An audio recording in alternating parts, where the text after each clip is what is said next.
صل وسلم وبارك على سيدنا محمد وعلى آله وصحبه في كل لمحة ونفس عدد ما وسعه علم الله.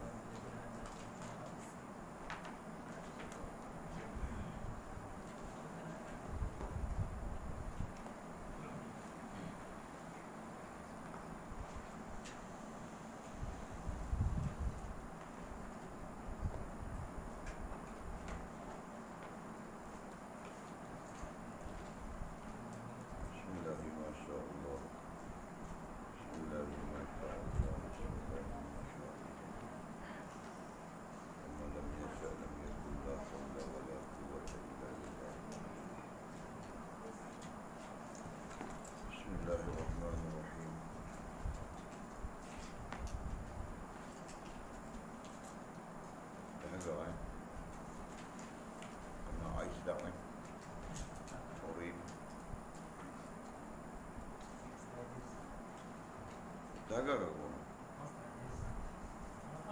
Sambil ngaji sambil minum orange best kan?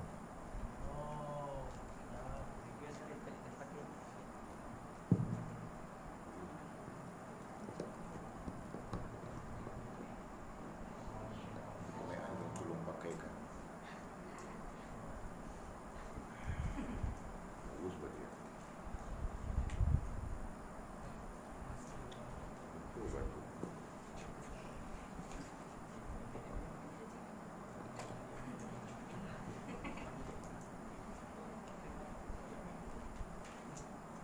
Bismillahirrahmanirrahim. Qala al-musannifu rahimahullahu ta'ala nafa'ana Allahu bi'ulumihi wa bi kitabihi fid darain. Allahumma amin amin amin ya rabbal alamin. Wa ba'du qala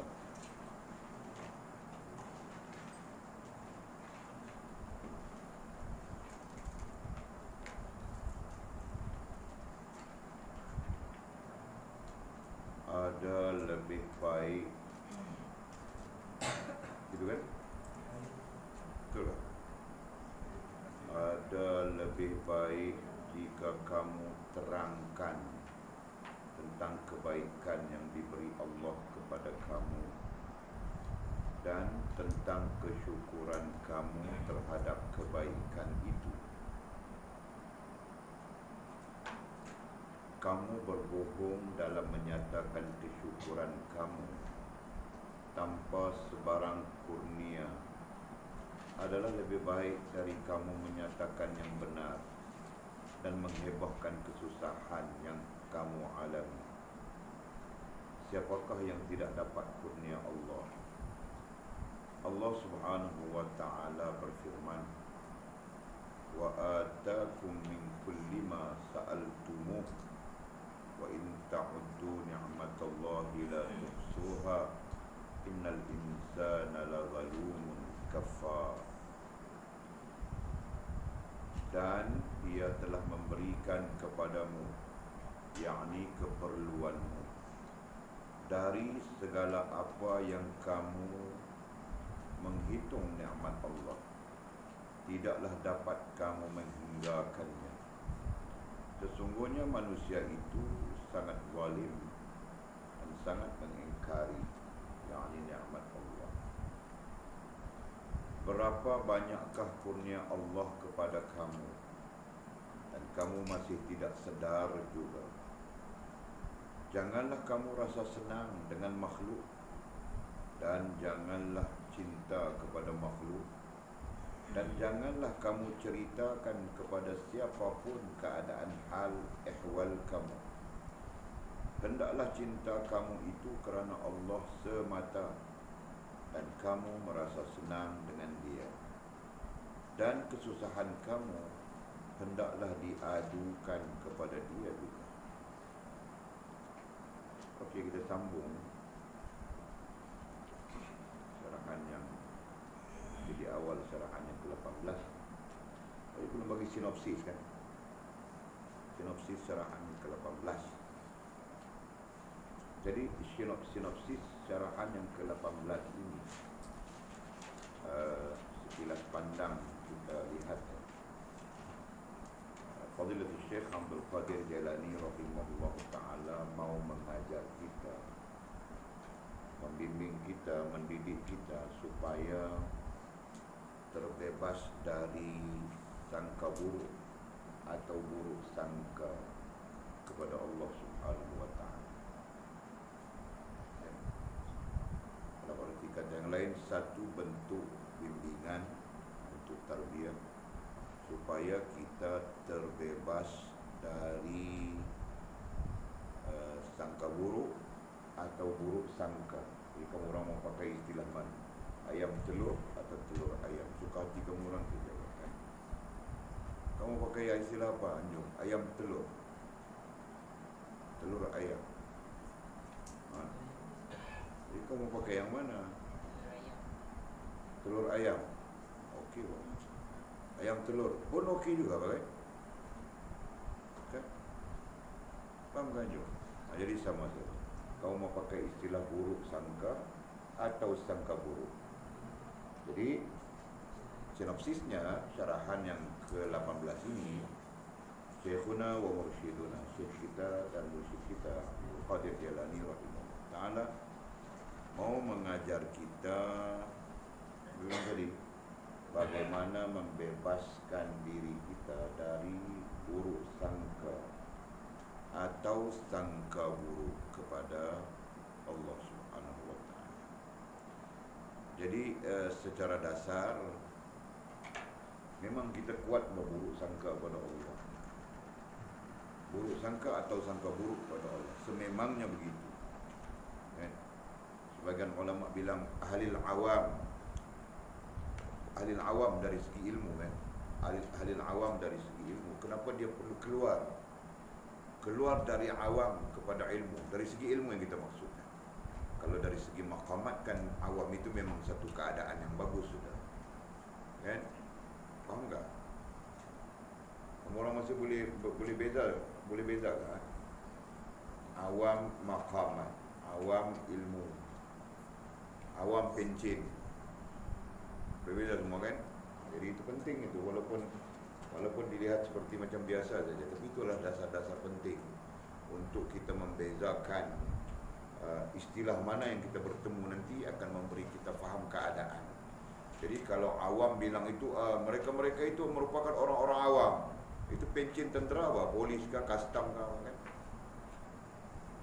Di sisi lain, keadaan mereka, keadaan rohaniah mereka itu di posisi awam, itu menunjukkan maqamat. Jelas, kan?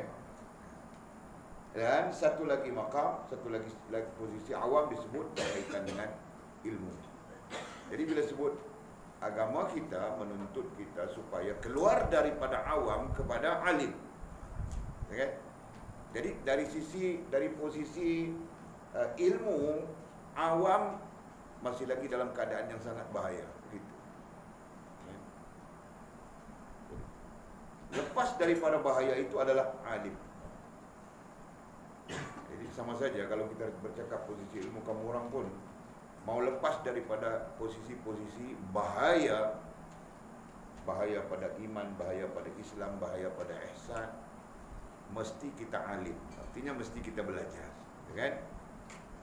Mesti kita alim, mesti kita mengetahui. Mengetahui dengan apa? Mengetahui dengan belajar. Baru kita boleh terlepas dari posisi awam. Sama kaitan dengan Walid, apa yang sedang Walid cakap sekarang. Jadi kita mau bebas dari buruk sangka atau sangka buruk kepada Allah SWT, di mana menurut komentar ulama-ulama yang datang kemudian. Jadi ada banyak ulama yang datang kemudian. Ibn Qudamah Al-Maqdisi dalam kitabnya Minhajul Qasidin. Kitab kita ada apa? Minhajul Qasidin ada dua versi bahasa, terjemahan bahasa Indonesia pun kita ada, versi Arab pun kita ada. Minhajul Qasidin Ibn Qudamah di dalam kitabnya menyatakan bahawa selama mana kita berada di posisi awam ilmu, okey, selama mana kita berada di posisi awam dalam soal ilmu, bukan jahil, ya, bukan posisi bukan posisi jahil.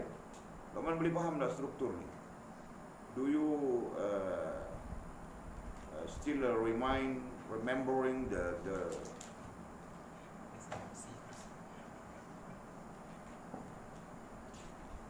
Okey, Luqman pun pernah mengaji dengan Walid dulu, Walid ajar ulama, alim, awam. Okay. Masih ingat Orang masih ingat? Abang Luqman kita dah 10 tahun sudah berhenti belajar dengan Walid. Dia patah balik belajar, sekarang dia masih ingat. 10 tahun kalau Luqman sajalah drama bila kan.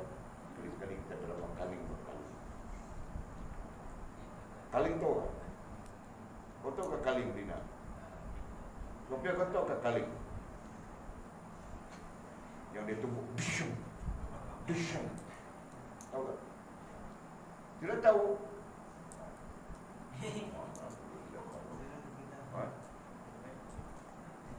Oh, jangan kacau Jul, dia tengah panas barat. Tahu tak drama Kaling? Kau tidak pernah tengok? Yang dia tampar saja, pom, melambung lagi, pom lagi. Itu orang macam ni kan? Dia tak pernah dalam dunia tak ada hero macam hero Kaling. Dalam dunia ni tak ada.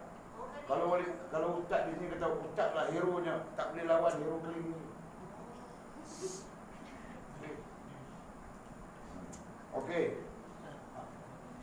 Ini kehidupan. Pergulatan ini manifestasi kepada kehidupan kita. Dan dalam kehidupan terkait dengan ilmu ada 3, saja boleh ulang saja. Ada 3, apa kita nak sebut? 3 posisi penting, 3 tahap penting yang kita perlu faham. Okey. Bermula dengan tahap pertama dipanggil awam.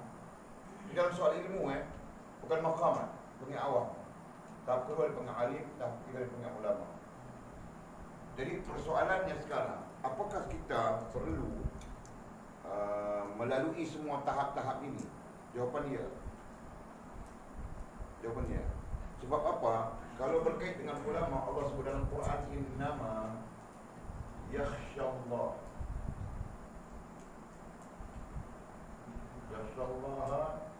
min ibadihil ulama. Jadi di sini menggambar ulama bukan menurut kita punya definisi Karena ada definisi ulama, tapi dalam hal ini definisi ulamanya ialah orang yang mempunyai ilmu berkaitan dengan life, berkaitan dengan kehidupan yang mau dilalui. Itu bilang ulama berdasarkan kepada ayat Al-Quran, innama yakhshallaha min ibadihi ulama. Sesungguhnya tidak ada yang takut kepada Allah melainkan daripada hambanya yang ulama. Jadi ulama di sini maksudnya berilmu sahaja, bukan ulama dalam konteks definisi definisi pembahagian ulama yang begini, faham tak? Jadi terkait takut. Jadi kita terjemah dengan berilmu, kan? Gitu. Kalau dalam konteks tafsirannya, ulama di sini adalah apa kita sebut yang kita pakai itu hari ini, ilmu, faham, ini satu alami. Jadi itu istilah berkaitan dengan arif. Jadi ulama di sini maksudnya arif. Mau pakai itu maksudnya, Jadi ulama di sini berkaitan dengan arif, mengalami, pengalaman. Itu. Ini ulama di sini, kan? Jadi kita jangan kita terjemah dengan istilah ulama, terjemahan itu satu hal. Tapi ini satu hal, penerangan kepada maksud ulama di sini. Okey. Yang kedua alim di sini maksudnya sama dengan yang kita sebut itu ilmu, faham. Okey. Okay. Jadi yang awam ini, awam dalam yang ada dalam bulatan ini kerana awam yang masuk dalam bulatan ini. Awam yang masuk dalam bulatan kehidupan adalah belajar. Kan? Sebab di sini awam yang diterima itu apa? Dibilang jahil, basit, kan? Rajulun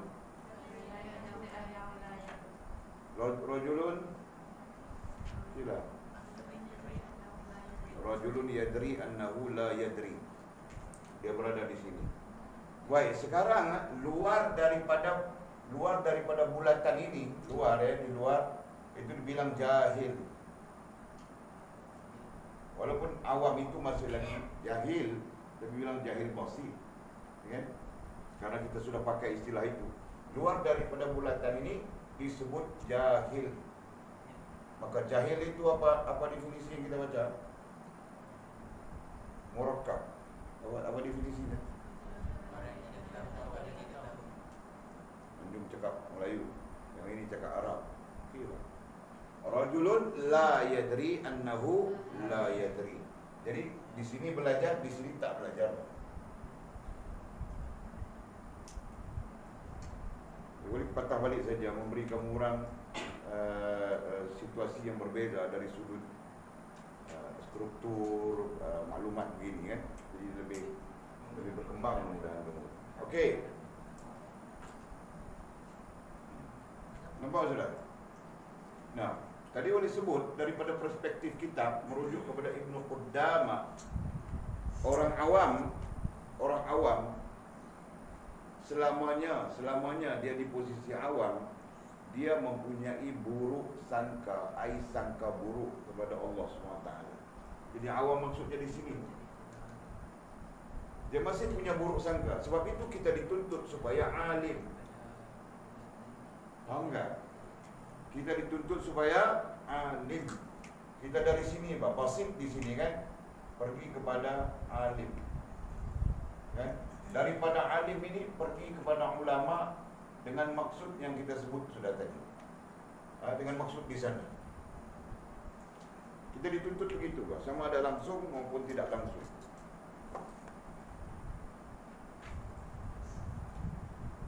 Boleh nampak tak? Mungkin boleh faham tak? Boleh? Okey lah. Kita cuba ni kan. Kalau tidak nampak bergemuruh.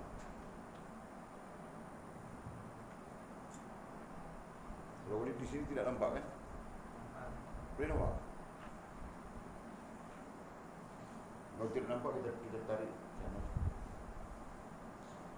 Okey. Ada pertanyaan ke di situ?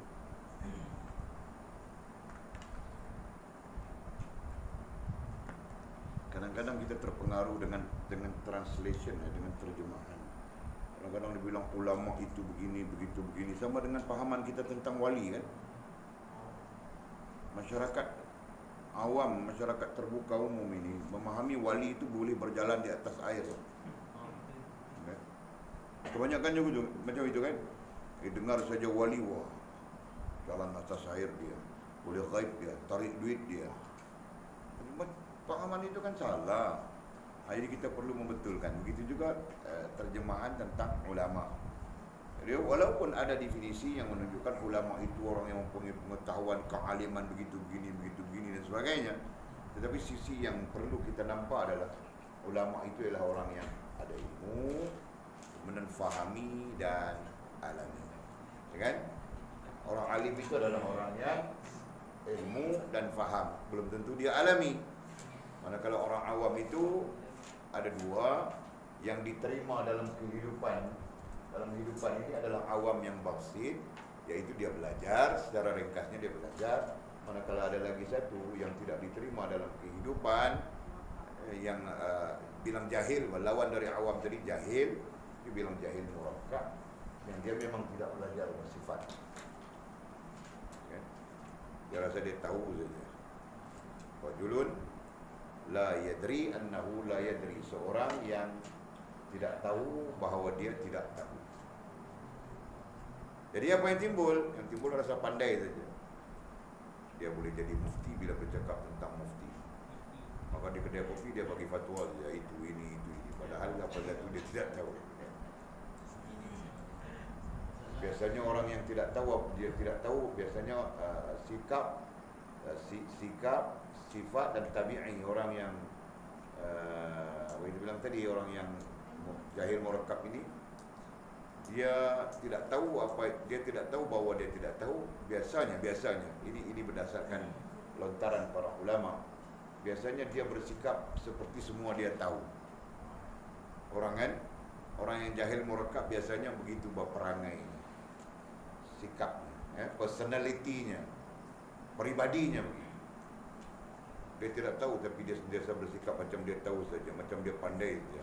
Jadi itu dia pandai, ini dia pandai, itu dia pandai, ini pandai, padahal semua bodoh saja. Jadi kita jangan begitu sikap kita. Jadi kita mau jadi yang mana? Kalaupun kita tidak sampai status posisi kita alim, ulama, kita berada di posisi awam, biarlah awam kita itu dengan makna rajulun yadri annahu la yadri. Kita duduk di posisi seorang yang tahu bahawa kita tidak tahu. Okay? Jadi tidak timbul di situ kesombongan, tidak timbul di situ rasa hebat, rasa pandai dan sebagainya. Okay? Jadi tidak mau itu, karena timbul kesombongan, rasa pandai, rasa hebat, itu yang akan menutup akal dan hati kita untuk lebih ke depan dalam soal ilmu. Okay? Jadi kita jangan ada itu. Okey. Nah, Walid merujuk kepada Ibnu Qudamah tadi, katanya di kitabnya ada, di depan ini pun ada yang Arab. Katanya orang awam yang diterima kita maksudkan, artinya jahil basir. Bukan awam ini ya, bukan awam ini, bukan jahil ini. Artinya basir. Awam di sini kita sebut basir dalam ini. Jadi orang awam yang basir, meskipun dia awam yang basir, masih terlibat dengan sangka buruk atau buruk sangka kepada Allah Subhanahu wa taala. Hanya saja Allah memaafkan. Ini pandangan, ini komentar ulama yang kamu orang nanti ke depan boleh buat kajian. Hanya kerana Allah memaafkan. Jadi sangka buruk orang awam itu kuat, walaupun dia basir, tapi dia tetap ada sangka buruk, tetap ada buruk sangka pada Allah. Jadi kuat. Hanya sahaja Allah memaafkan, katanya, kata Ibnu Qudamah, tetapi Allah memaafkan orang awam yang buruk sangka buruk pada Allah Subhanahu wa taala itu. Allah memaafkannya. Kenapa? Kerana dia baru belajar, terlibat dengan belajar. Faham tak? Jadi di sanalah para ulama berhujjah. Kalau kita sedang belajar, mau belajar, bersifat belajar, kesilapan kita diampunkan oleh Allah, kesalahan kita diampunkan oleh Allah. Maka kerana itu Imam Nawawi rahimahullah ta'ala, nanti kita baca jadual kita berjalan semula yang siang hari kan, kita baca Bustanul Arifin Imam Nawawi rahimahullah ta'ala, ada di dalam sana catatan. Dia berhujjah bahawa selama mana kita niat sebagai pelajar menuntut ilmu, maka selama itu kesalahan kita diampunkan oleh Allah Subhanahu wa taala.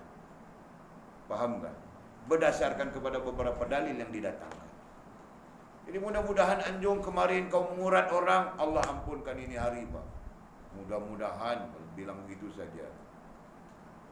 Tapi anjung tidak mengurat, Pak, dia. Hidayah, jangan sangka tidak baik anakku itu ya. Boleh buat menantu ni.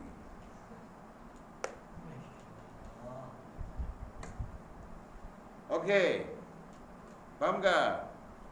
Kemarin dah bangkil jeling-jeling saja. Di bukan Bukit Selambau, bukan Koboi, Bukit Selambau itu. Dia pergi beli kuih, Pak. Dia mau makan kuih, apa namanya kuih itu? Kuih itu namanya anak dara 3 sebilik.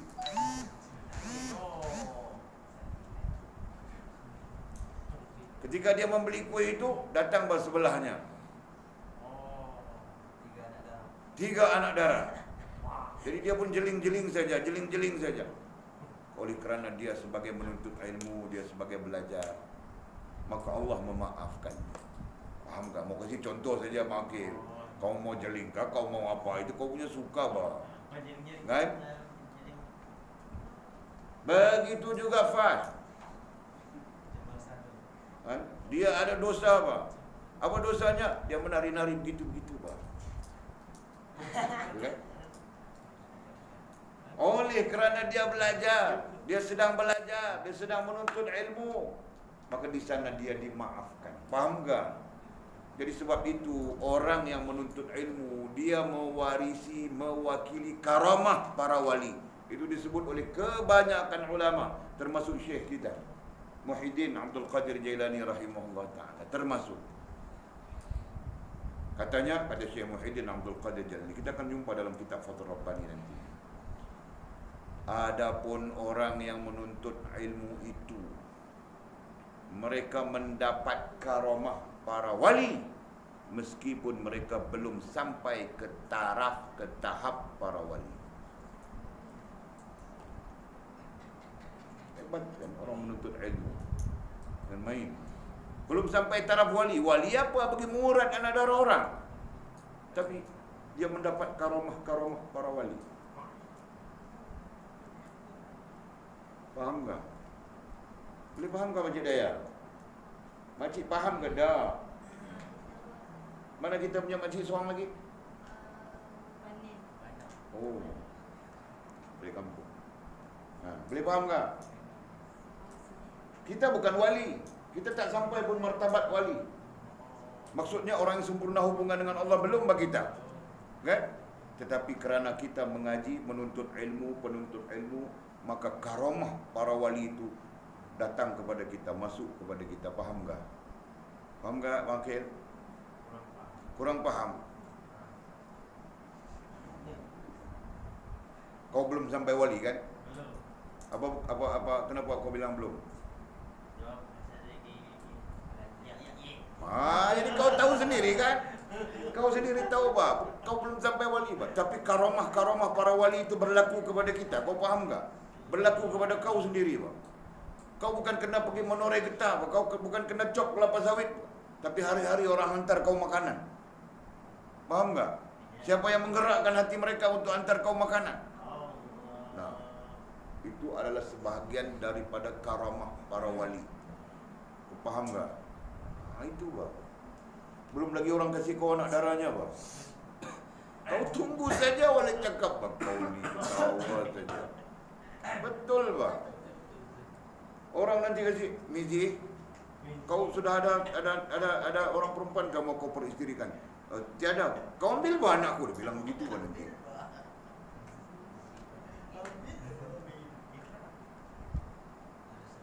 Walid melaluinya, Pak. Walid tahu cerita. Walid melaluinya. Tapi jodoh Walid bukan dengan mereka, jodoh dengan mamamu. Sweet gitu kan? Tahukah? Walid pernah ditawarkan oleh Syekhul Hadis Walid, Pak, anak darahnya. Kalau kamu orang kenal yang Hindustan punya artis-artis itu, oh macam itu, Pak, cantiknya, lebih dari itu.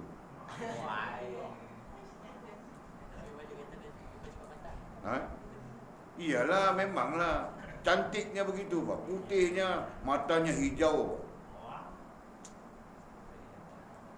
Tapi otak Walid ketika itu fikir lain.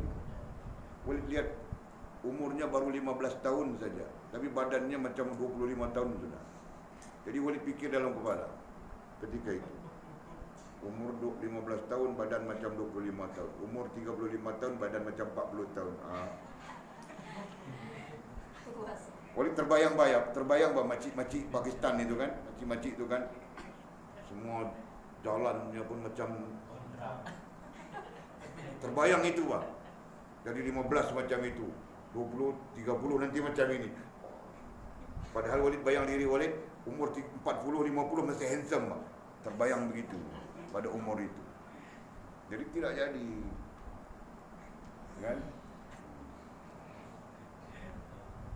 Jadi nampak, boleh faham tak Walid cerita? Boleh faham tak? Sama saja, Pak. Kamu orang perempuan pun mau belajar ya, belajar nanti jadi menantu ya. Faham tak?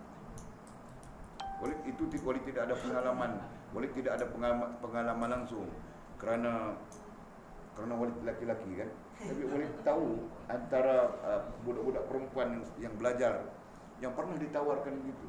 Nanti makcik mau kau jadi menantu makcik, ditawarkan jadi menantu. Kau tahu kau Sofia? Jadi waktu itu Jamal Pak Tunggul kau adalah Fulan bin Fulan. Waktu itu Husin Jongang kau adalah Fulan bin Fulan. Cuma kita sebut saja sekarang dalam bayangan Husin Jongang, gitu kan? Faham tak? Apa lagi? Macam-macam bah.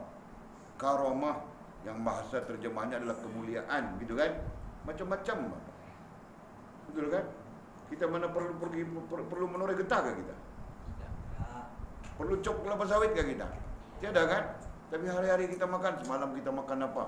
Sup kaki bang. Tahukah sup kaki berapa ringgit satu?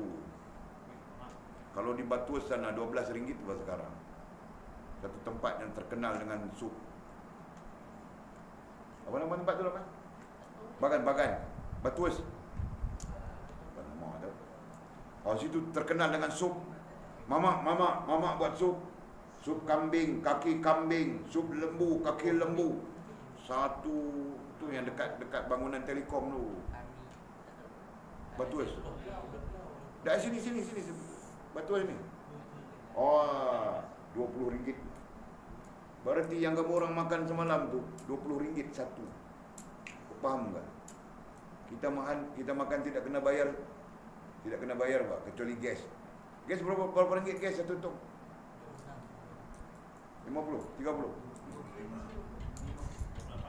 30 lah, tong besar kan? 27, okey, 27 ringgit. 27 ringgit gas, air, bubak mungkin jatuh dekat kita 1.50 sen saja pak. Faham tak? Orang beratur pasal nak mau makan. Kadang-kadang frust saja beratur panjang habis. Buka balik. Kita makan syur. Faham tak? Itu bah kemuliaan. Syukuri. Jangan kau ingkari. Nanti Allah murka kepadamu. Syukuri. Jangan kau bazir-bazirkan. Nanti Allah murka kepadamu. Syukuri dengan mengucapkan alhamdulillah dengan lidahmu supaya Allah mendengarnya dan melihat bahawa kau adalah hamba yang bersyukur. Begitu kan? Ya kan? Okey, faham sudah? Sedikit sebanyak ya. Jangan kemurahan. Lepas ni aku mau tunggu bah. Allah kasih karamah. Orang tawarkan anak darahnya, aku tunggu saja. Oh, jangan begitu bah. Boleh cerita saja. Apa yang diceritakan oleh kebanyakan para ulama berkaitan dengan orang yang menuntut ilmu walaupun tidak sampai maqam wali, tapi dia berada di dalam karamah para wali. Jadi itu penting untuk kita orang faham. Jangan memberontak tidak tentu pasal. Kan? Ini kali kalau ada yang memberontak tidak tentu pasal, boleh mau pijak ramai-ramai di dalam paya. Ini kali. Itu hari kita tidak sempat bang. Keluar baru kita tahu. Nah, buat perangai macam-macam di luar. Lepas mula tuhmah kita, fitnah kita dan sebagainya. Itu hari. Nah, sekarang kita tahu sudah ini penyakit kemurah. Kita pijak di dalam paya itu, biar tenggelam tinggi tengkuk saja di atas. Faham tak? Tidak peduli bah lelaki ke perempuan ke, mau kejam sikit sekarang. Ha? Tidak kira apa? Ha? Ya. Paya ni paya sawah. Sawah bukan. Sawah ada padi. Kolam. Kan kolam bah. Paya ini paya bukan tepi jalan. Paya ni sawah tinggal, sawah padi yang dah tinggal, naik semua samun. Lepas tu dalam tu ada parit, ada lubang apa paya di ikan ke apa, ada lintah besar-besar, lengan lintah. Kan? Ada ulang, ada macam-macam. Tu paya. Jadi kita pergi bubuh dalam payah tu, kita pijak bagi tenggelam dalam payah tu, tinggal tengkuk atas darat, lintah nak gigit ke, apa nak makan, dia biar pergi. Faham tak? Kita biar dulu dalam tu. Kita biar mau sebulan duduk dalam payah tu. Kejam sangat kan? Tak tak kejam. Kejam tembak. Lepas keluar habis, lepas fitnah kita, lepas kata kita macam-macam, lepas tuduh kita macam-macam. Tak kejam ke? Lagi kejam. Baik kita kejam dulu.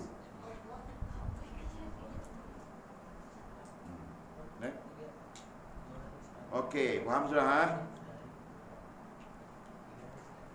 Okey, kita sambung. Jadi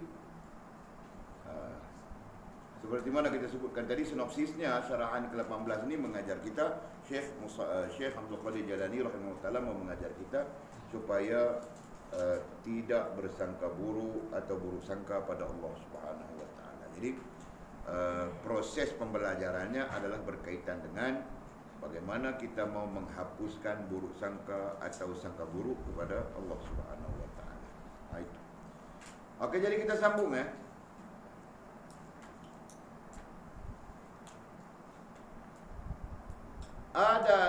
Ada lebih baik jika kamu terangkan tentang kebaikan yang diberi Allah kepada kamu.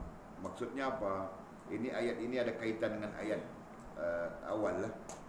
Ketika dia menyatakan, ketika dia menasihatkan supaya kita jangan merungut, mengadu tentang kesusahan yang menimpa kita kepada sahabat atau musuh kita, dan kita jangan salahkan Tuhan yang menjadikan kesusahan itu dan ujian itu. Ini semua kita sudah syarahkan. Jadi sekarang kita lanjutkannya dengan apa yang beliau bilang tadi. Beliau cakap tadi, ada lebih baik jika kamu terangkan tentang kebaikan yang Allah beri kepada kamu. Maksud mudahnya adalah lebih baik kita banyak bercakap tentang nikmat Allah yang diberikan kepada kita daripada kita merungut tentang kesusahan, kepayahan yang menimpa kita. Itu maksud.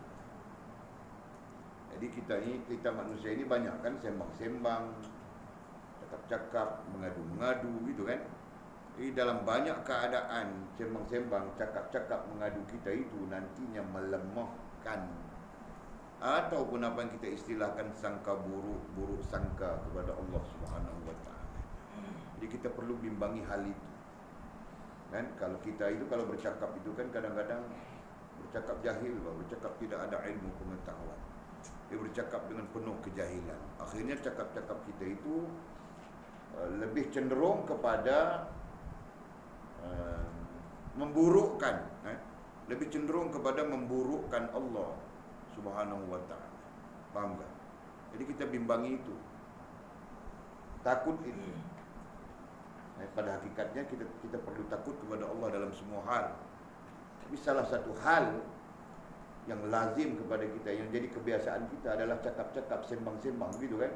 Jadi kita banyak bersembang.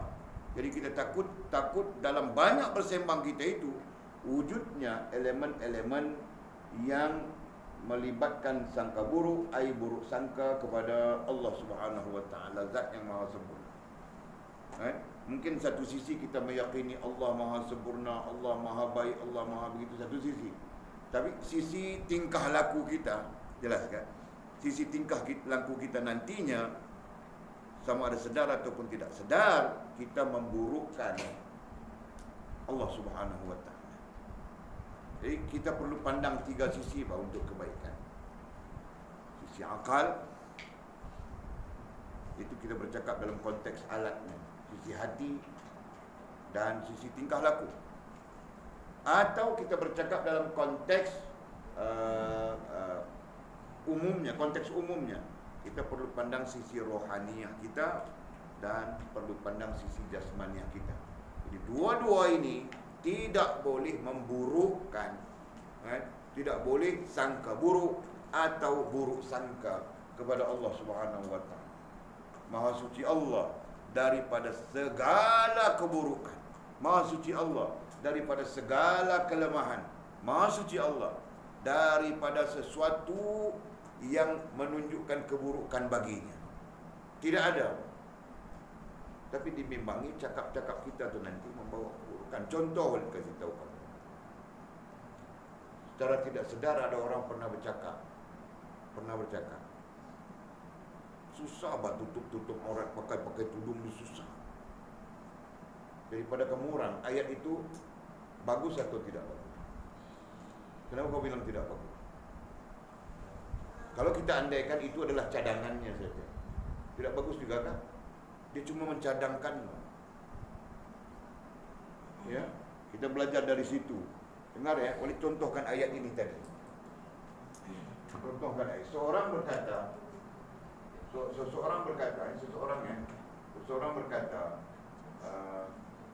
menutup, bukan dia cakap menutup, dia tidak cakap tutup aurat. Katanya pakaian, gitu kan. Pakaian tudung, misalnya pakaian tudung adalah tidak wajar misalnya, atau menyusahkan. Contoh begitu balik cakap. Ayatnya begitu saja. Pakaian bertudung atau tudung adalah tidak wajar atau menyusahkan. Nah, ayatnya bunyi begini. Kita contohkan saja ya, kita kaji. Nah, ayatnya bunyi begitu. Jadi pada kamu orang, ada atau tidak buruk sangka atau sangka buruk pada Allah Subhanahu wa taala? Pikirkan. Nah, kalau ada di mana? Ini cakap ya, cakap berkaitan dengan tingkah laku. Cakap berkaitan dengan jasmania, betul kan? Nah, ayat ini keluar apabila akalnya dan hatinya atau rohaniahnya, paham tak? Rohaniahnya sudah berlaku buruk sangka atau sangka buruk kepada Allah Subhanahu wa taala. Paham? Baru dia keluar ayat ini, Pak. Dari rohaniahmu baru dia menjadi jasmaniahmu, betul kan? Dari akal dan hatimu baru nantinya menjadi tingkah lakumu. Jelas sudah? Ini kita belajar semua, Pak. Implementasinya dalam bab tasdik. Tasdik itu melibatkan akal dan hati, nantinya jadi tingkah lakumu. Betul kan? Dalam perkara fiqh bilang niat. Niat itu adalah kerja akal dan hati, nantinya berlaku pada tingkah lakumu. Belajar sudah semua kan? Nah, sekarang istilahnya semakin tinggi bagi kita gunakan. Kamu orang mau terus darjah satu kah? Jadi mau guna dari perkataan darjah satu lagi kah? Belajar, Pak. Dalam perkara lain bilang rasa. Rasa itu kerja akal dan hati. Dari rasa itu nantinya berlaku pada tingkah lakumu. Betul kan? Jadi berarti ajar kamu orang sudah bahwa semua perkara dalam kehidupan kita tertakluk dengan akal dan hati, kemudian berlaku tingkah laku. Nah, ayat ini adalah ayat yang merujukkan tingkah lakunya, kan? Jasmaniahnya, keluar daripada perkataannya, petikan lidahnya, yang sudah tentu datang dari akal dan hatinya atau rohaniahnya. Nah, sekarang di mana ayat ini menunjukkan buruk sangka atau sangka buruk kepada Allah SWT? Di mana?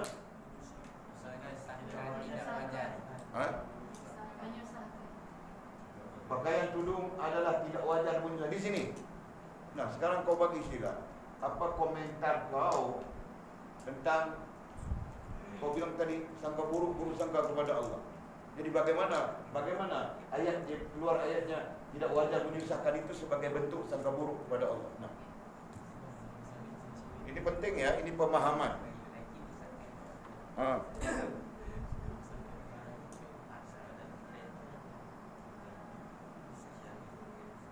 Jadi bentuk sangka buruknya saja Walid mau, Pak. Apa? Kenapa kau bilang di sini kesalahannya? Apa?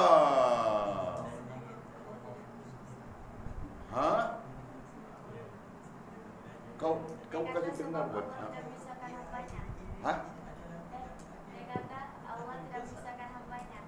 Allah tidak menyusahkan hambanya. Jadi kau berujar begitu. Dia tidak paham, Pak. Orang yang cakap ini dia tidak paham. Jadi kau mau cerita macam dia, mau cerita macam mana kepada dia? Katakan dia bercakap ini kepada kau. Kakak bilangnya atau makcik bilangnya, Atau nenek bilangnya. Kan? Apa tidak kira, Pak? Pakaian tudung-tudung ini sangat tidak bagus, Pak. Menyusahkan saja dia bilang begitu. Jadi sekarang kau berdepan dengan dia. Jadi kau nampak sudah dia buruk sangka pada Allah, kan? Buruk sangka atau sangka buruk pada Allah, kan? Kau nampak itu? Di mana kau nampak? Di perkataan ini kah? Okey. Nah sekarang kau ceritakan secara mudah faham buruk sangka bagaimana? Yang kau boleh sabitkan itu adalah buruk sangka. Fikir bah kamu orang. Jangan main tengok sila saja. Kami pakai kopiah adalah tidak wajar, tak menyusahkan. Ya, betul bah. Mungkin begitu kan? Okey, nah ini kita ambil ayat ini untuk kita memahami satu konsep penting, satu hal penting. Jadi di mana yang kau nampak salahnya itu, kau nampak di perkataannya tidak wajar atau menyusahkan. Okey. Cuba kau cari bentuk sangka buruknya itu.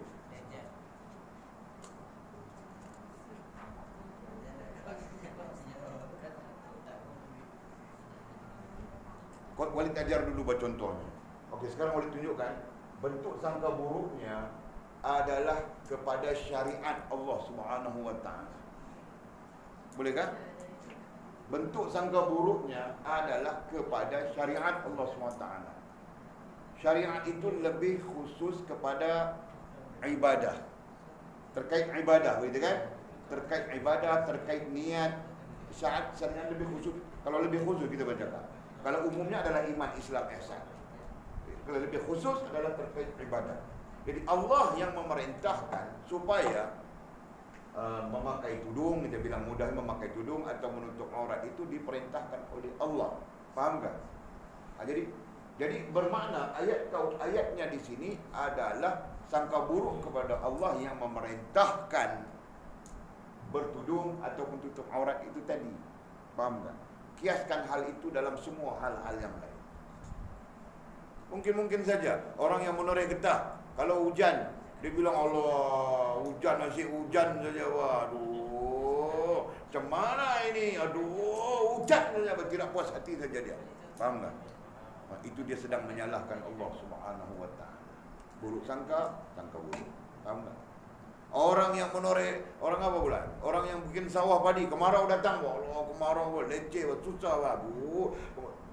Merungut-rungut saja dia, tidak puas hati saja dia. Berarti dia sedang buruk sangka atau sangka buruk kepada Allah Subhanahu wa taala berdasarkan kepada fakta-fakta yang kita bilang. Faham tak? Jadi kita tidak mau itu. Jelas tak? Dan kita takut itu. Takut dalam fikir kita wujud buruk sangka kepada Allah. Dalam bercakap kita wujud, dalam hati kita, perasaan kita wujud buruk sangka kepada Allah. Dalam tingkah laku kita, sama ada perbuatan, perkataan dan sebagainya, wujud buruk sangka kepada Allah Subhanahu wa taala. Itu yang kita tidak mau. Faham tak? Sisi lain, buruk sangka adalah syirik kepada Allah Subhanahu wa taala. Itu lebih penting untuk kita faham. Jelas kan? Jadi buruk sangka itu adalah syirik.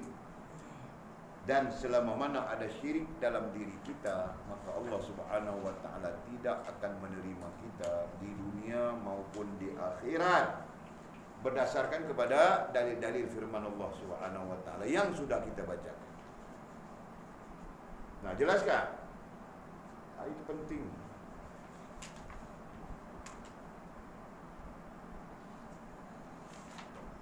Okey. Hari ini kita belajar santai-santai saja.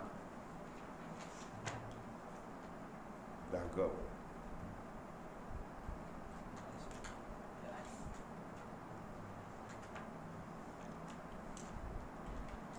Jadi maka katanya, ini contoh ya.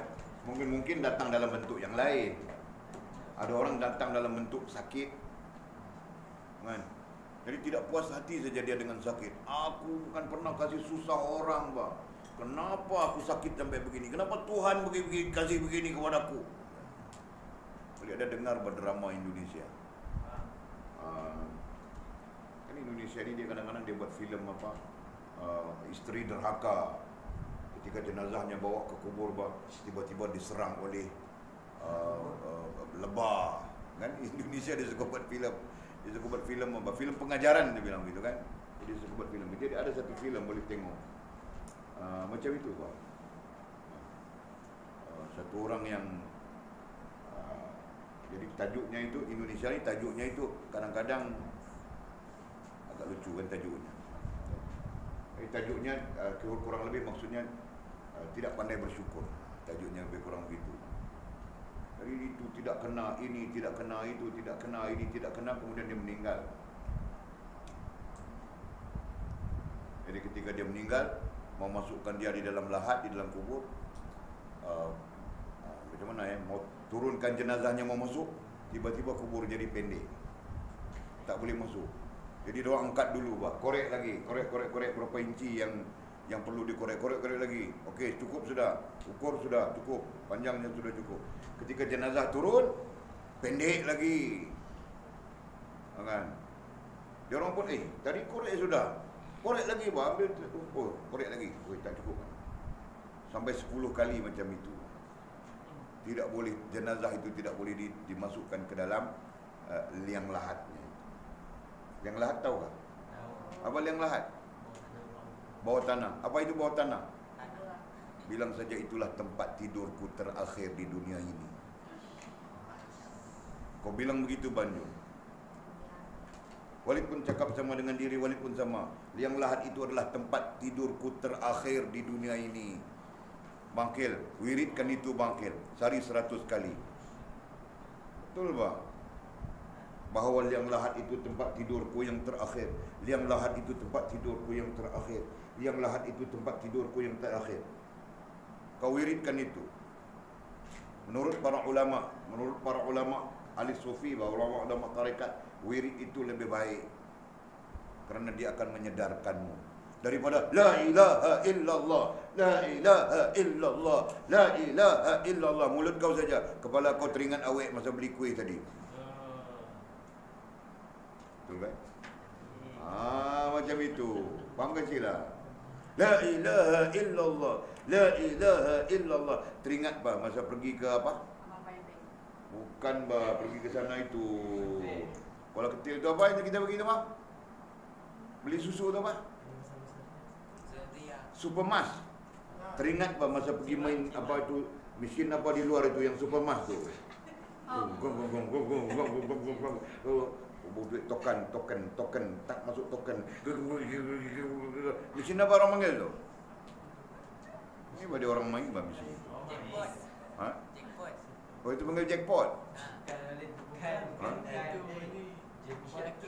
Mesin apa itu panggil? Tamai. Ha? Boleh bukan cakap kau bah. Boleh tanya saja. Ha? Flow mesin. Flow.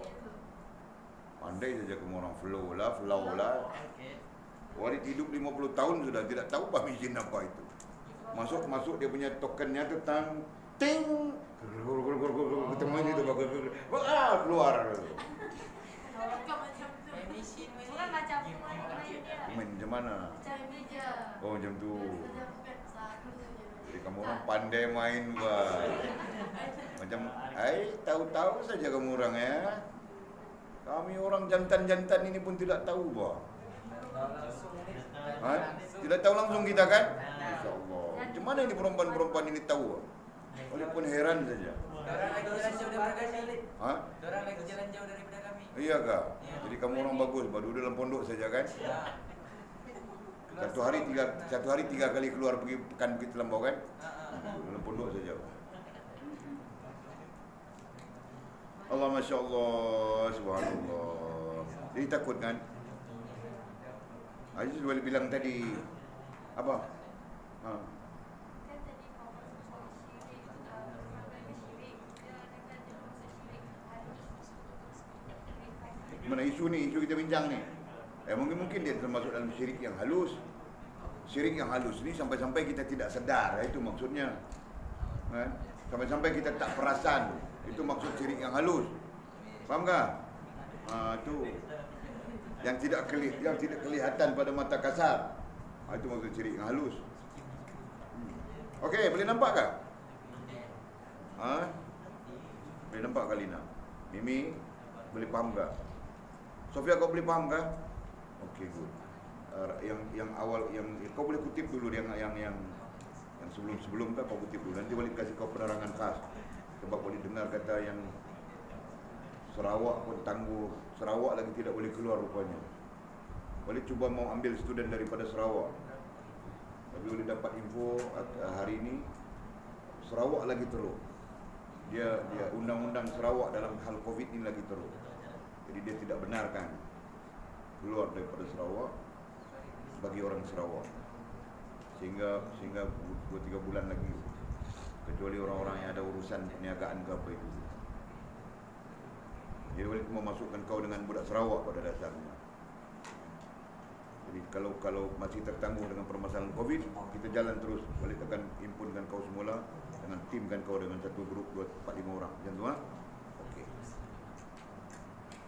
Nah, tadi Walid cakap sudah di sini. Adalah lebih baik jika kamu terangkan tentang kebaikan yang diberi Allah kepada kamu. Maksudnya apa? Adalah lebih baik jika kamu terangkan, ai cakapkan. Adalah lebih baik jika kamu terangkan, ai cakapkan, sembangkan. Jadi boleh saja beristilah. Jadi lebih baik kita cakap, kita sembang tentang kebaikan yang diberi Allah kepada kita. Itu lebih baik daripada kita merungut, itu tidak kena, ini tidak kena, itu tidak cukup, ini tidak cukup, itu ini. Jadi kita sembang, Masya Allah, kan? Ini hari Allah Subhanahu Wa Taala kasih kita semalam kita makan lauk hebat, bah. Ini hari Allah kasih kita buah nangka, kan? Buah nangka bikin gulai nangka ikan bilis. Jadi lebih baik kita bercakap begitu daripada kita bercakap, kita merungut dan sebagainya. Betul tak? Boleh faham tak itu? Lebih baik kita bercakap tentang apa yang Allah Subhanahu Wa Taala telah berikan kepada kita berupa nikmat-nikmat yang pelbagai, daripada kita bercakap sedikit kesusahan yang berlaku misalnya.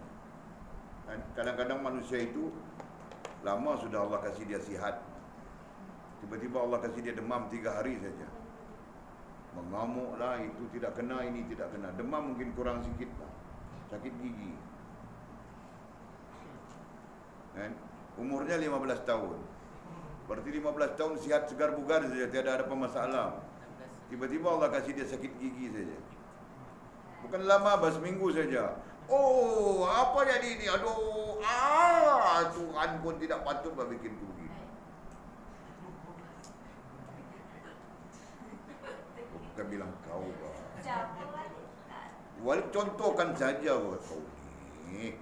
Betul bah kau sakit gigi selalu, tapi kau tidak cakap begitu kan?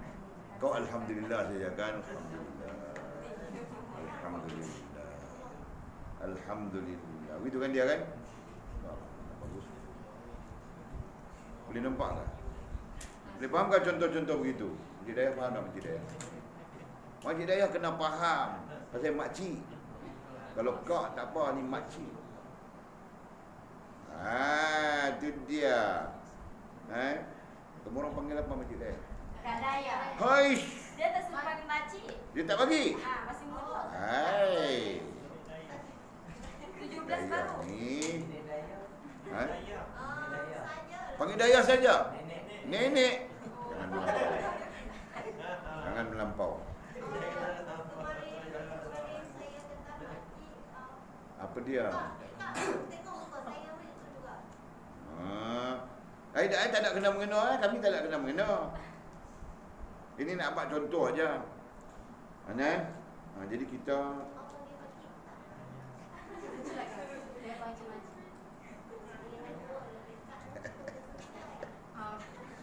tak apalah.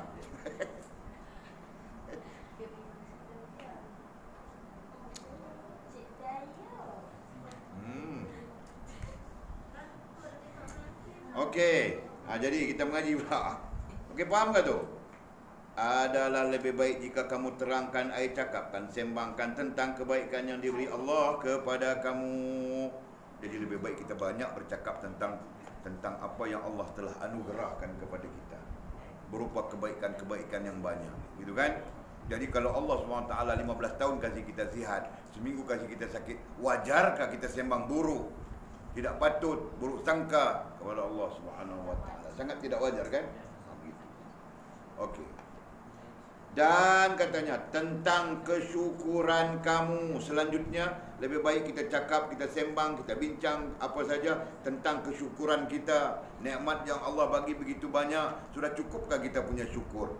Bincang begitu lebih baik. Kan?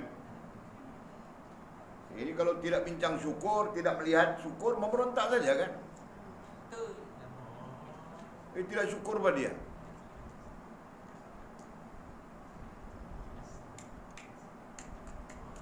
Boleh faham tak? Okey, jadi selanjutnya dan tentang kesyukuran kamu terhadap kebaikan itu. Bincang itu, cakap tentang itu. Tidak perlu kita cakap yang lain-lain. Tidak perlu kita merungut-rungut, tidak perlu kita mengadu-ngadu kesusahan, kepayahan. Cakap tentang kebaikan Allah, nikmat yang Allah beri kepada kita dan nilai syukur kita terhadap nikmat itu. Itu yang kita perlu cakapkan selalu. Itu maksud. Allah ya Allah. Walaupun pernah jumpa sebenarnya orang sebegini. Jadi dia tidak pernah sembang susah. Sembangnya alhamdulillah, syukur saja dia. Seperti tidak ada kesusahan apa-apa. Walaupun pernah jumpa orang macam ini. Dan dia tidak pernah bercakap. Walaupun kita lihat dia susah, kita lihat dia susah. Dengan keadaan rumahnya, dengan keadaan dia sendiri. Kita lihat susah, tapi dia sendiri tidak pernah melontarkan apa yang namanya kesusahan, apa yang namanya kepayahan dia. Kalau ada sembang-sembangnya, sembang syukur, sembang bahagia begitu. Faham tak? Sampai-sampai siapa saja datang ke rumahnya, dia mau kasih makan. Walaupun kita sendiri melihat dia makan, kita melihat pada ukuran kita, makanannya pun kurang, tapi dia tetap mau kasih kita makan. Masya Allah. Pernah Walid datang ke rumahnya, mau makan nasi, tiada nasi, habis sudah, beras pun sudah habis. Dia turun malam dia mau kasih kita makan juga. Dia korek ubi. Korek ubi, tahu ke ubi? Ubi kamu orang kenal kan? Kamu orang Sabah saja kan? Ada orang Amerika kan? Amerika pun kenal ubi bang. Kan? Jadi dia korek ubi kayu rebus kan? Bikin dia punya set makan, tetap kena makan. Jadi kita pun belajar dari situ, Masya Allah, betapa dia adalah orang yang sangat bersyukur. Kalau banding dengan kita ada rumah cantik juga baru, gitu kan? Walaupun sana terbuka, sini terbuka, cantik juga baru.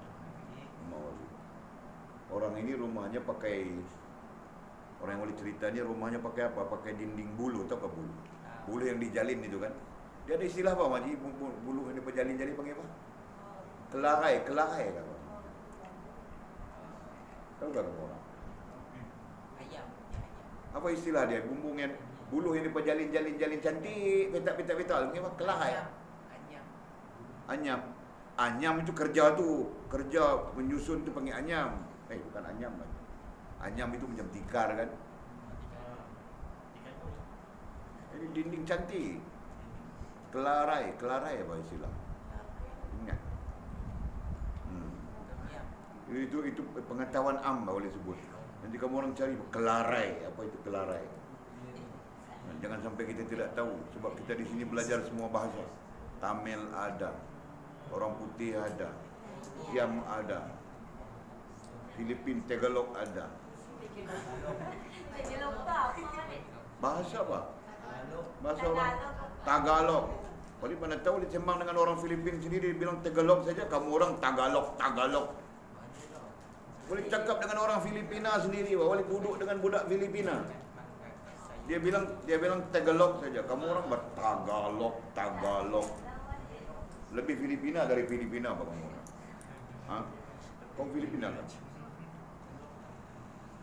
Kalau kau Filipina boleh terima. Okey, tengok lagi, Allahu Akbar. Di sini pun kita gagal sudah kan? Walid mengukur diri Walid di sini pun gagal sudah. Kan? Subhanallah. Jadi mau sembang-sembang kebaikan yang Allah kasih kita, mau mau sembang-sembang kesyukuran terhadap kebaikan itu. Sembang boleh bah, tapi hakikatnya kita pun kurang juga kan. Kurang. Sembang ya, bunyi macam bagus, mensyukuri nikmat Allah kan, bercakap tentang apa yang Allah anugerahkan, sembang macam bagus, tapi bila dihitung-hitung kurang, kita kena lebihkan itu. Apa maksudnya gitu kan? Lebih. Okey.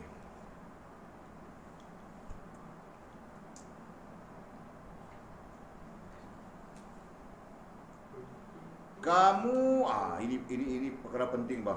Makin perkataan ni. Kamu berbohong. Makin perkataan berbohong. Supaya kita nampak bah, hal penting ada di situ.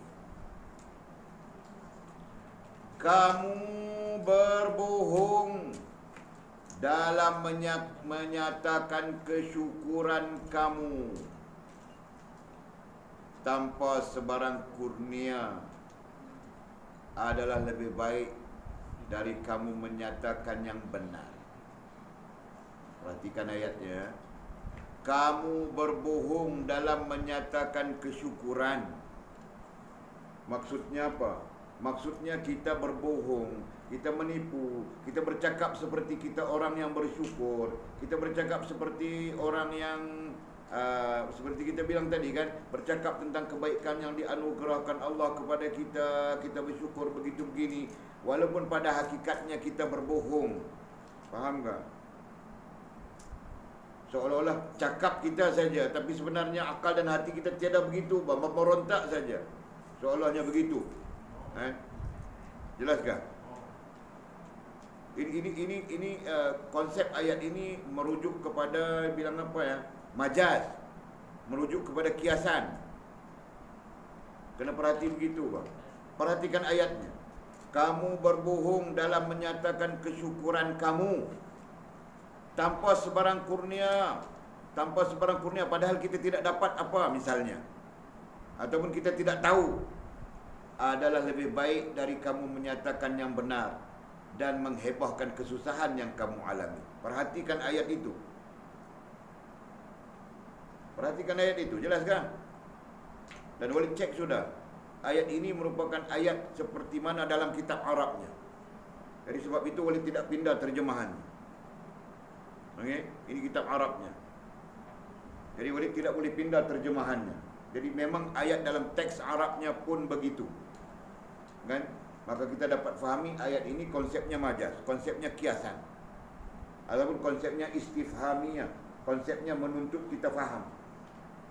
Jadi bilang kamu berbohong. Jadi seolah-olah kita berbohong saja, padahal kita bukan berada pada hakikat yang sebenarnya. Kita cuma sembang saja. Ya Allah, Tuhan kasih kita rezeki, Masya Allah, syukur saja, berterima kasih saja. Misalnya kita bilang Alhamdulillah, kita sembang begitu kan. Jadi kelihatannya kita bagus saja, orang yang bersyukur saja. Tetapi akal dengan hati kita sebenarnya tidak. Misalnya kan? Akal dengan hati kita memberontak saja misalnya, bercanggah saja misalnya. Tetap itu lebih baik. Ada mau kasih tahu kita itu. Syekh Abdul Qadir Jalil mau kasih tahu kita itu. Sebab itu dia bilang, kamu berbohong dalam menyatakan kesyukuran kamu tanpa sebarang kurnia. Jadi kita bohong macam kita tidak dapat apa-apa nikmat daripada Allah. Misalnya begitu kan? Kita bohong, apa yang kita bohong? Syukur saja. Alhamdulillah, Alhamdulillah. Padahal memberontak saja akal dan hati kita. Itu maksudnya adalah lebih baik. Tetap itu lebih baik dari kamu menyatakan yang benar. Daripada kamu menyatakan yang benar, daripada kau cerita yang sebenar.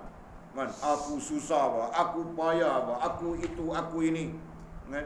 Dan menghebahkan kesusahan yang kamu alami. Kita cerita-cerita dengan orang kita punya kepayahan yang kita alami. Aku sakit gigi sampai tidak boleh tahan begitu begini. Jadi kau hebahkan semua kau punya apa yang kau alami. Kan? Itu tetap buruk daripada kau bercakap kebaikan. Faham tak? Mana Walid mau kasih kamu mudah faham ni ayatnya. Jadi bangkil begini kau bangkil. Bangkil ni sakit kepala 5 hari sudah. Tapi dalam sembang-sembang dia dengan orang, Alhamdulillah, syukur, Masya Allah, Tuhan kasih sihat. Tapi dia sakit kepala juga. Baru sakit kepala aku dulu. Kenapa Tuhan kasih aku sakit kepala? Dalam akal, dalam hatinya. Tapi mulutnya sembang macam orang baik saja, syukur saja. Macam wali-wali begitu kan. Faham tak? Tetap itu lebih baik. Bilang Syekh Abdul Qadir Jalani, tetap hal itu lebih baik daripada kau, woi aku sakit kepala bah, tidak tahu bah kenapa sakit kepala ini. Aduh Tuhan, apa yang kau bikin padaku? Misal.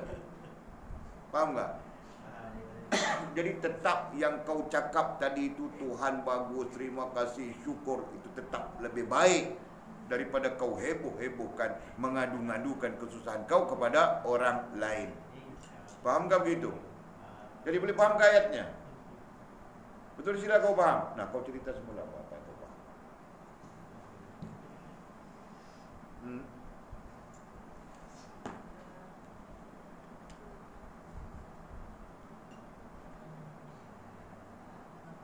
Bila tanda kau faham, kau boleh cerita semula. Walaupun kita Belajar apa? Nanti kau kena cerita dengan orang. tak tahu macam mana cakap. Kena belajar cakap kau. Sebab kau nanti akan bercakap dengan orang macam boleh bercakap dengan kau. Jadi boleh berfikir macam mana mau kasih kau faham bah ayat ini. Boleh fikir saja. Nanti kau akan melalui hal yang sama. Bila kau mengajar orang lain, kau pun kena cerita benda yang sama, perkara yang sama. Gitu kan? Kau kena kasih ibarat yang sama. Mungkin lebih advance dari apa yang warid bagi ibaratnya. Kan?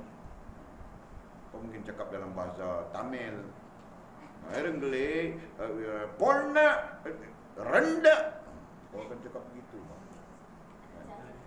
Zaman Pak Tongkol khusus di India, selatan India. Okey, faham tak contoh? Begitu. Fast pula cakap dalam bahasa apa? Bahasa Thailand lah. Kap, kakun kap, sawadi kap. Nampak? Dia punya suaminya itu apa nama? Hussein Jongang pergi kursus di Bangkok sana. Okey. Bolehkah cerita? Kalau bagi contoh soalan boleh apa? Ha? Apa saja, kau cerita saja. Boleh mau dengar, kau faham saja. Contohnya kita merasakan kesusahan, tapi kita mengungkapkan dengan mulut kita Alhamdulillah. Ya. Tapi itu tetap lebih baik daripada kita berkata yang kita ini dengan susah. Yes. Boleh menikah. Besok balik. Besok balik. Kawin besok. Besok kau kasih duit boleh tak? Boleh binang orang lelaki itu. Betul bah. Kau kasih 20,000 boleh minang. Boleh minang lelaki itu boleh bagi dia 200 saja. Baki boleh punya bah. Ha? Kami pakat buat dengan Pak Haji Napiah. Kita buat kenduri ikan talapia, kita buat kenduri ikan kita sembelih kan. Baki kita guna pakai duit duit antaran sila. Lepas tu Masjid Daya pun kita cari juga. Masjid Daya kita cari bagi duduk di sini, mengajak di sini. Jangan kira nak lari bintang mana-mana. Kita pembik boleh.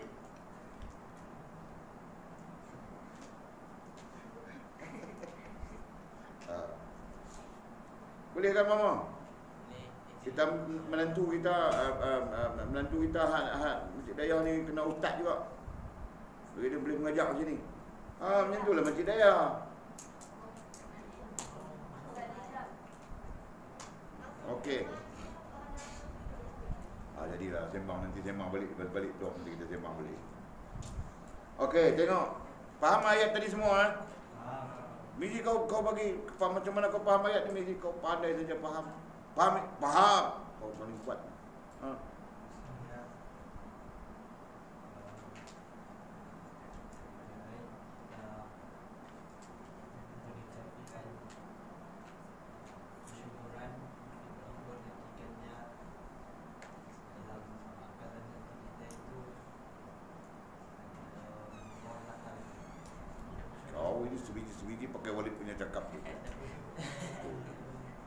Tak apa, betul bah, tapi tinggal lagi kau belajar sendiri ya. Belajar dalam konteks kefahaman kau. Okey? Nah, terus. Siapakah yang tidak dapat kurnia Allah? Jadi balik kepada persoalan. Ini yang boleh bilang tadi Fadilatul Syekh Abdul Qadir Jalani rahimahullah taala, dia melihat dari sisi-sisi barangkali kelemahan orang. Kan ada kelemahan. Jadi manusia ini kan ada kelemahan.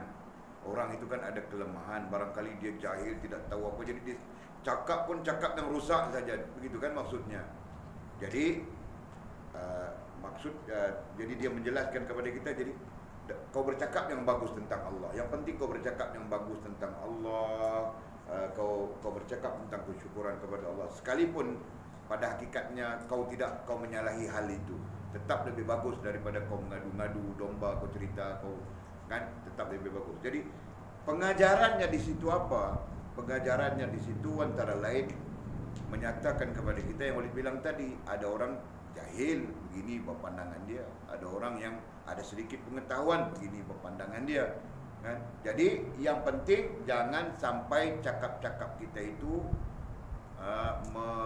menyebabkan kita jadi rusak hubungan dengan Allah Subhanahu wa taala. Okey? Nah, sekarang dia tanya, dia bincang dalam bentuk istifham yang pertanyaan, siapakah yang tidak dapat kurnia Allah? Jadi maksudnya, adakah orang yang tidak mendapat kurniaan Allah yang menjadikan dia tidak patut untuk sembang bagusnya Allah, yang boleh menjadikan dia sembang syukur kepada Allah? Adakah? Itu pertanyaan. Jadi sesuatu yang kita perlu lihat dari sudut yang sangat positif, kan? Siapakah yang tidak dapat kurnia Allah? Adakah orang yang tidak mendapat kurniaan Allah? Jawapannya tidak ada, kan? Semua yang hidup, yang mati, semuanya berada di dalam kurniaan Allah. Justru kalau semuanya mendapat kurniaan Allah, maka sangat wajar mulut kita, betul kan? Lidah kita memperkatakan kebaikan yang kita dapat itu, kurniaan yang kita dapat daripada Allah itu. Sangat wajar lidah kita menyatakan syukur dengan apa yang kita dapat itu, meskipun akal dan hati kita masih lemah untuk menerimanya. Jelas atau tidak? Jelas atau tidak boleh sebut begitu?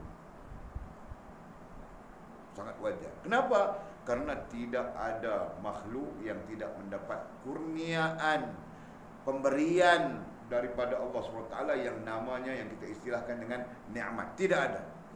Berarti kita semua ada di dalam nikmat saja. Hanya kerana akal kita lemah, hati kita lemah, sampai-sampai kita mengadu domba, sampai-sampai kita merungut-rungut, kan? Sampai-sampai kita menghebah-hebahkan kesusahan, kepayahan kita kepada makhluk, kita lupa kepada Allah Subhanahu wa taala. Jadi di situ wujudnya apa yang kita sebut tadi, sangka buruk, kan? Sangka buruk kepada Allah Subhanahu wa taala. Masya-Allah, halus kan?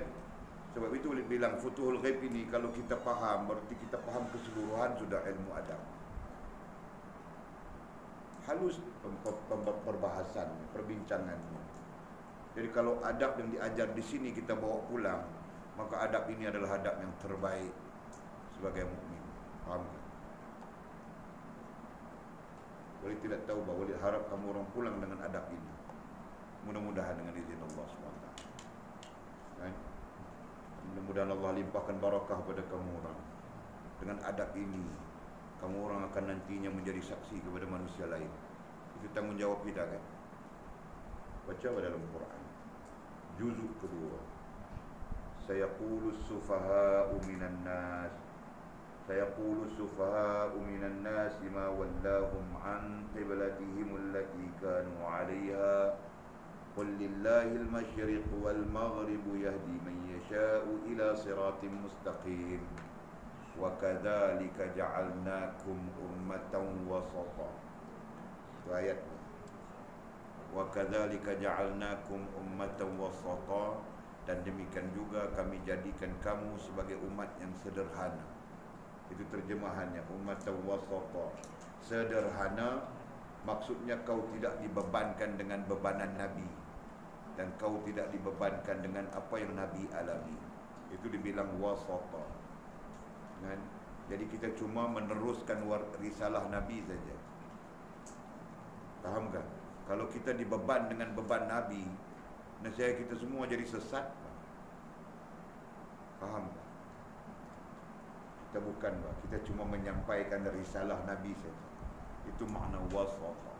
Litakunu syuhada, Allah bilang kemudian. Litakunu, supaya kamu menjadi saksi. Litakunu syuhada. Syuhada itu kan maknanya saksi. Supaya kamu menjadi saksi. Siapa kamu? Kamu orang semua apa? Nantinya menjadi saksi. Faham tak? Litakunu syuhada'a 'alan nas, menjadi saksi ke atas manusia lain. Wa yakuna ar-rasulu 'alaikum syahida, dan nantinya Rasul akan menjadi saksi kepada kamu. Jelas? Maksudnya apa? Maksud Rasul akan mengaku kita. Rasul akan menjadi saksi di depan Allah untuk memberi syafaat kepada kita. Banyak tafsirannya. Ada juga yang mengatakan Rasul akan mengaku kita sebagai umatnya di depan Allah Subhanahu wa ta'ala. Faham tak? Jadi penting Walid mau tanam, mau doktrinkan ini pada kamu orang, supaya kamu orang melihat pentingnya sisi ilmu dan pentingnya sisi menyampaikan ilmu. Jelas kah Jul? Penting Bajul. Kau mau duduk kah? Tidak mau sudah? Kau mau duduk belajar lagi kah? Tidak mau sudah? Mau ah? Mau bagus.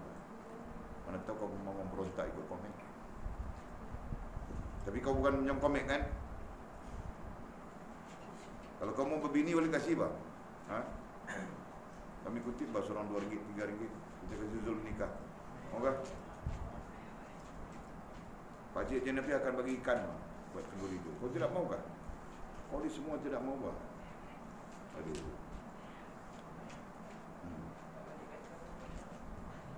Okey, faham kau boleh sebut tadi? Jadi faham kasih betul, fikir kasih betul. Okey. Mudah-mudahan kamu pulang dengan menjadi saksi. Dan Allah dan Rasul akan menjadi saksi kepada kamu orang di depan Allah Subhanahu wa ta'ala. Okey, siapakah yang tidak dapat kurnia Allah? Tidak ada yang tidak dapat. Semuanya dapat. Justru kita sembang bersyukur.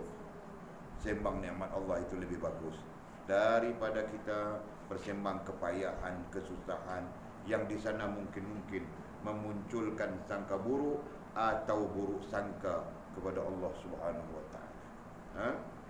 Benar katanya Allah Subhanahu wa ta'ala berfirman, wallahu a'lamu bisawabihi au kama. Bismillahirrahmanirrahim. Qala musannifu rahimahullahu ta'ala, nafa'ana Allahu bi'ulumihi wa bi kitabihi fid darain. Allahumma amin ya rabbal alamin.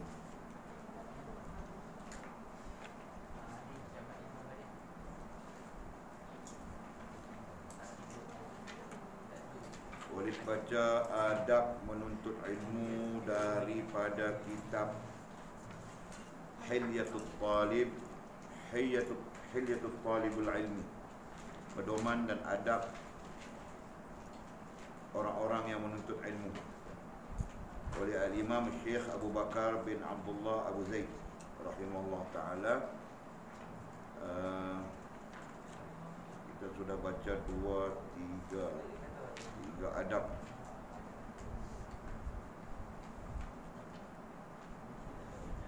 Bukan 2-3 adab, kita sudah baca sampai masih lagi ibarat ini. Kata musannif rahimahullah ta'ala,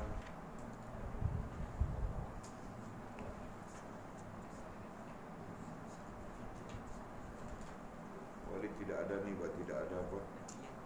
Tidak ada penanda. Jadi nanti yang baca sudah, yang tidak baca lagi keliru. Okey, boleh baca sikit ya. Kata musannif rahimahullahu ta'ala,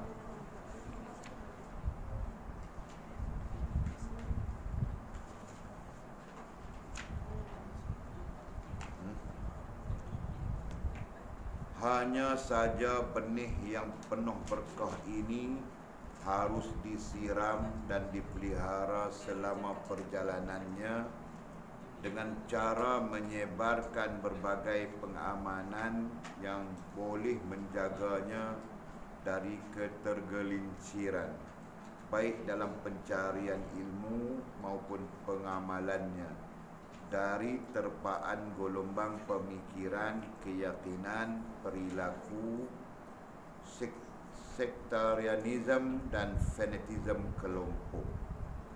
Ini salah satu hal penting yang kita bilang berkaitan dengan penuntut ilmu dalam adabnya. Oleh bagi penjelasan terus kerana kamu orang tidak ada kitabnya. Ilmu yang kamu orang kutip sekarang, yang kamu orang dengar sekarang, diibaratkan macam benih yang penuh berkah. Faham tak? Yang masuk dalam fikiran kamu orang sekarang, yang boleh cakap keluar, kamu orang dengar, kamu orang tengok, kamu orang perhati, dan kamu orang cuba memahami dengan cara difahamkan kepada kamu orang. Ini semua seperti benih yang penuh berkah. Faham tak? Jadi kamu orang punya akal, kamu orang punya hati itu seperti tanah. Akal dengan hati itu, akal dan hati kiasannya seperti tanah. Tanah dulu ya, subur atau tidak subur itu tidak tentu. Karena subur atau tidak subur itu terletak pada diri masing-masing. Ya kan? Jadi kamu orang menyuburkan tanah itu atau tidak. Jadi kamu orang menyuburkan akal dan hati kamu orang atau tidak. Itu terserah kamu orang. Jadi orang yang menyuburkan akal dan hatinya, dia sentiasa zikir, sentiasa melihat kepada ilmu, sentiasa melihat kepada tazkirah, sentiasa mendengar ayat-ayat Allah SWT. Itu orang yang menyuburkan akal dan hati. Dan ada orang yang dia tidak peduli, bang. Suburkah, tidak suburkah, jadi dia masuk dalam toilet, dia isap pokok daun.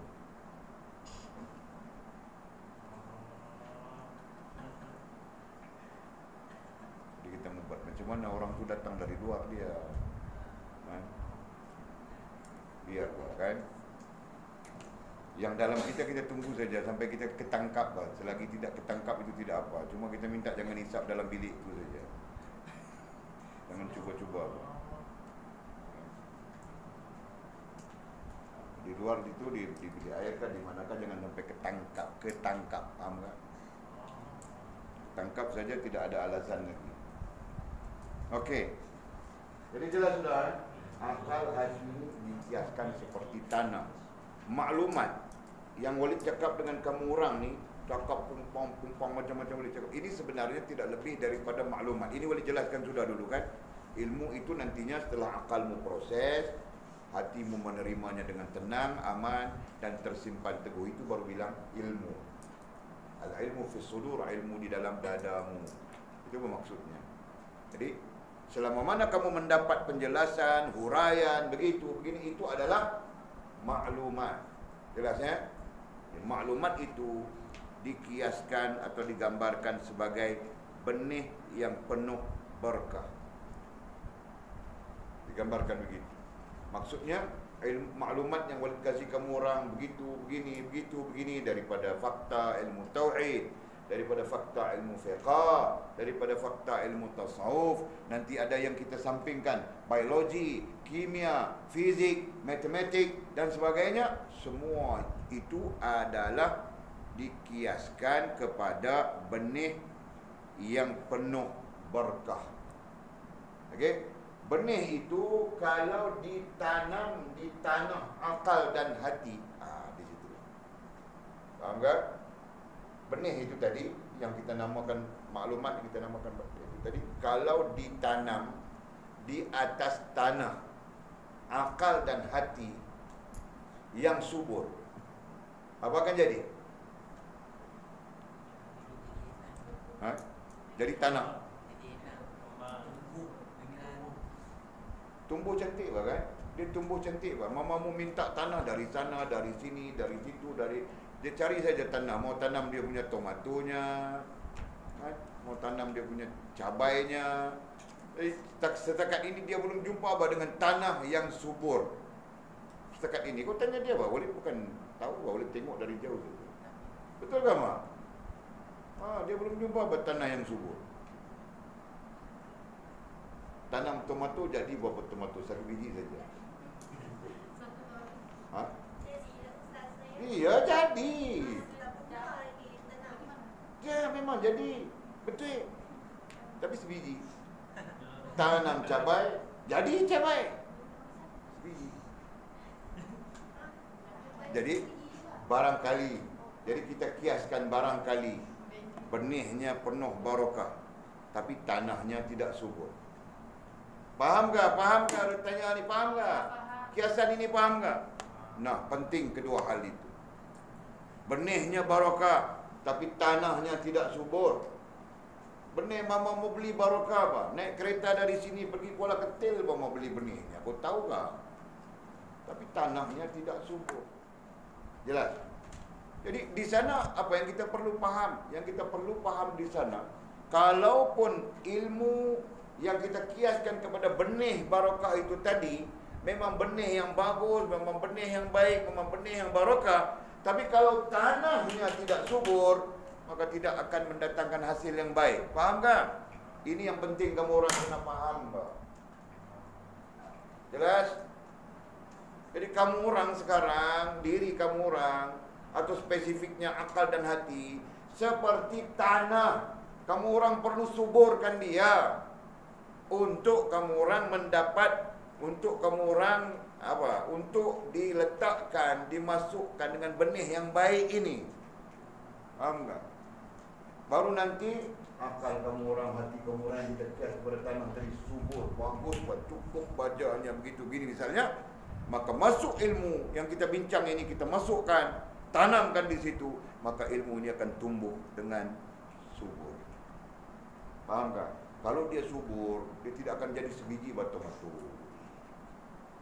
Kalau dia subur, dia tidak akan jadi sebiji bahkan capai cili itu kan, lada itu, betul kan? Jadi mungkin juga mamamu tidak tahu baca. Mungkin saja kan. Tahu baca ke apa? Bu baca ada bu, bu baca. Bu baca pun tidak subur juga. Maknanya tanah itu problem. Jadi kalau kita kiaskan kepada manusia, akal dan hatinya problem. Paham tak? Akal dan hatinya problem. Akalnya problem, hatinya problem. Maka kita masuk benih baik macam mana, bagus macam mana, barokah macam mana pun tidak akan terkesan. Nampak tak? Nampak tak? Kau ceritalah apapun. Ini kita bercakap dalam konteks ilmu. Dalam konteks manusia terbuka pun sama saja. Kau ceramahlah, kau bacalah ayat Quran apapun, kau bacalah hadis apapun, tidak akan terkesan. Kenapa? Kerana akal dan hatinya tidak subur. Kita bilang sakit, kita bilang mati mungkin, gitu kan? Itu dalam konteks ilmu tasawuf kita bincang sudah. Jadi kamu orang perlu buat apa? Kamu orang perlu menyediakan diri, yakni akal dengan hati sebagai tanah itu tadi sesubur mungkin. Itu bah tugas kamu orang. Faham kan? Jika tidak, macam mana mau dapat ilmu ini? Ilmu mungkin dapat, maklumat akan tersebar saja tanpa henti. Tinggal lagi dia mau tumbuh atau tidak mau tumbuh di akal kamu orang. Itu saja. Sebab itu kadang-kadang jangan tanya guru tidak mengajar, tapi tanya sejauh mana akal dan hatimu boleh menerima pengajaran guru. Itu falsafah penting dalam belajar. Kadang-kadang murid itu tanya, oh guru tidak mengajar, oh guru tidak mengajar. Bukan, bang. Guru mengajar hanya untuk darjah 1 sampai darjah 6 saja. Selepas darjah 1 sampai darjah 6, tingkatan 1 sampai tingkatan 6, dia lebih kepada kau sendiri perlu mencari pelajaran. Gitu kan? Apalagi dalam konteks kita. Bukan darjah 1 sampai darjah 6 lagi, bukan darjah 6 tingkatan 1 sampai tingkatan 5, 6 lagi bagi kita. Keluar sudah daripada keadaan itu kan. Kita dalam keadaan seperti seorang yang memungut durian. Durian tidak akan bergolek datang padamu. kau yang perlu ikutip dia, betul kan? Itulah situasi kamu kan. Jadi kau ada pokok durian jatuh, kau tunggu durian itu datang pada kau. Mau pegang kau tidak berani, kan duri. Mau pegang durian kau tidak berani, jadi kau tunggu. Durian datang durian. Durian datang aku tunggu kau nih, datang sampai buruk durian itu boleh tidak datang pada kau. Paham tak? Paham ini? Jadi apa yang kau perlu buat? Iya, kau perlu ambil, kau perlu kutip, bilang begitu kan? Sama saja dengan ilmu, Kau perlu kutip, kau perlu ambil, kau perlu cari, kau perlu pikir dan sebagainya. Jelas? Yang penting sekarang pastikan tanahmu subur, yaitu akal dan hatimu subur untuk menerima benih yang barokah. Nah, itu maksud. Karena ilmu adalah benih yang barokah. Sebagian ulama bilang ilmu yang bilang benih barokah itu tauhid, fiqh, tasawuf. Itu yang lain-lain itu adanya bunga, adalah rantingnya, adalah bunga dan sebagainya. Para ulama bilang begitu. Paham tak? Jadi ilmu yang benih yang penuh barokah itu hanya terkait dengan tauhid, fiqh dan tasawuf. Itu pada sisi ulama. Okey. Jadi katanya harus air perlu disiram dan dipelihara selama perjalanannya. Maka tanah itu, yaitu akal dan hati itu perlu disiram, bilang. Dikiaskan kepada tanah, perlu disiram dan dipelihara. Disiram dan dipelihara, air dijaga selama perjalanannya. Selama perjalanannya itu apa? Selama kau belajar. Perjalanan itu terkait dengan belajar sekarang kan. Jadi selama kau belajar, namanya belajar. Kalau Walid belajar itu sampai mati. Kalau Walid, bahkan Imam Nawawi pun mengajar begitu. Bilang sudah tadi kan, dia pun pilih belajar sampai mati. Bahkan ulama-ulama semua bilang begitu. Talabul ilmi minal mahdi ilal lahdin, menuntut ilmu itu dari buayan sampai yang lahat, bilang kan? Jadi bukan ada had 4 tahun kah, 5 tahun kah, bukan ada had. Had itu kita yang meletakkannya saja, supaya Walid nanti tidak larat, tidak letih membelah kamu orang. Jadi Walid hadkan 4 tahun saja, kasih makan percuma kan, berak percuma, kencing percuma, semua percuma 4 tahun saja. Itu pun cukup panjang. Ustaz Nazri bilang 3 tahun saja kamu orang kan. Walid tahu semua cerita. Walid tambah kepada Ustaz Nazri, tak apa saya tanggung lagi 1 tahun. Tambah 1 tahun lagi. Jadi 4 tahun ya, Jadi 4 tahun Walid tanggung kamu orang. Kecuali apa-apa yang Walid lihat kamu Walid tidak puas hati saja, itu kamu tanggung sendiri. Kan? Mati atas jalan raya itu kamu tanggung sendiri, Kami cuma tanggung buang dalam kubur saja. Faham tak? Jadi itu yang Walid bilang tadi, masa itu Walid cuma garis panduankan supaya Walid tidak letih, Kadang-kadang letih, kan? Letih, macam si komik itu letih, kita 2 tahun sudah dia dengan kita kan. Kamu orang tidak pikir letih kan? Tanggung itu semua itu ini makan minum semua kita tanggung, letih, Hasilnya tidak ada. Bukan tidak ada, bahkan jadi racun pula pada kita. Jadi kalau kamu orang tidak rasa letih kan, macam itu. Jadi Walid pun fikir, jadi hadnya 4 tahun.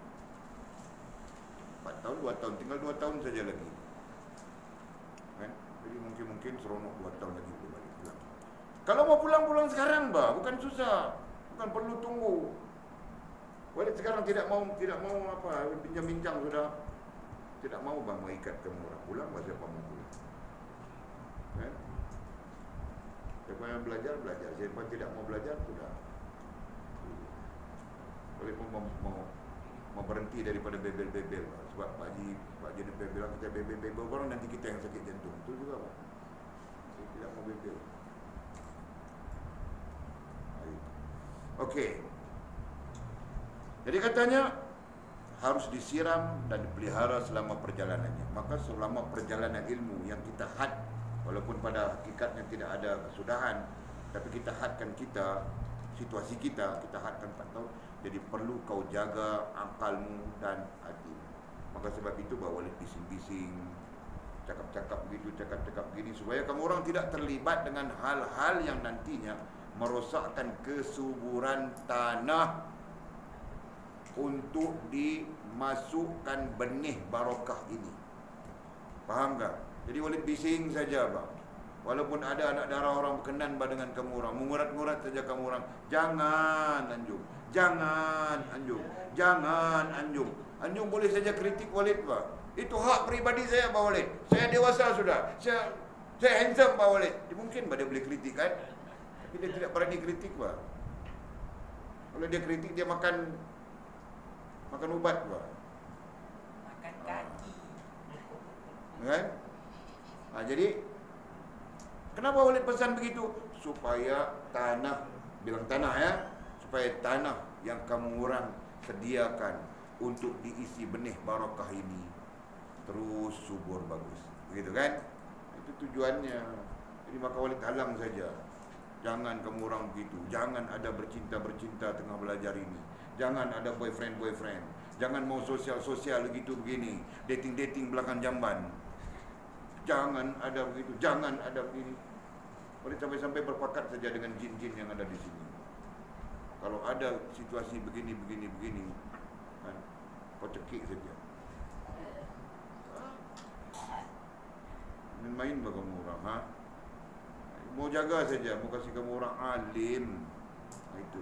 Kenapa? Karena kamu orang bakal membawa risalah Nabi SAW dalam dalil yang boleh bacakan tadi, ha? Apa? Okey, mau berhenti sudah. Dengan cara, katanya, dengan cara menyebarkan berbagai pengamanan yang boleh menjaganya dari ketergelinciran. Jadi cara mana untuk menjaga tanah, kiasan akal kepada hati, cara mana? Katanya menyebarkan berbagai pengamanan, dengan menyebarkan berbagai maklumat yang boleh menjaga. Pengamanan itu artinya yang mengamankan akal dan fikiranmu. Jadi perlu diberi kepada kamu orang apa yang boleh menyebabkan akal dan hatimu atau tanah bagi dirimu itu aman. Betul kan? Apa? Zikir. Apa? Fikir. Dasarnya apa? Quran, sunnah Nabi SAW itu pengamanan. Jelas kan? Jangan sampai akal kita tidak mendengar Quran, tidak mendengar hadis, tidak mendengar tazkirah daripada Allah dan Rasul. Maka ketika itu akal nanti mati, hati nanti mati, maka tanah diri menjadi tidak subur. Jelas tak? Okey. Jadi kalau kamu orang kena bebel itu, anggap itu sesuatu yang menyuburkan akal dan hati. Tahukah? Jangan main marah-marah saja. Marah pun Walid bukan rugi, kan?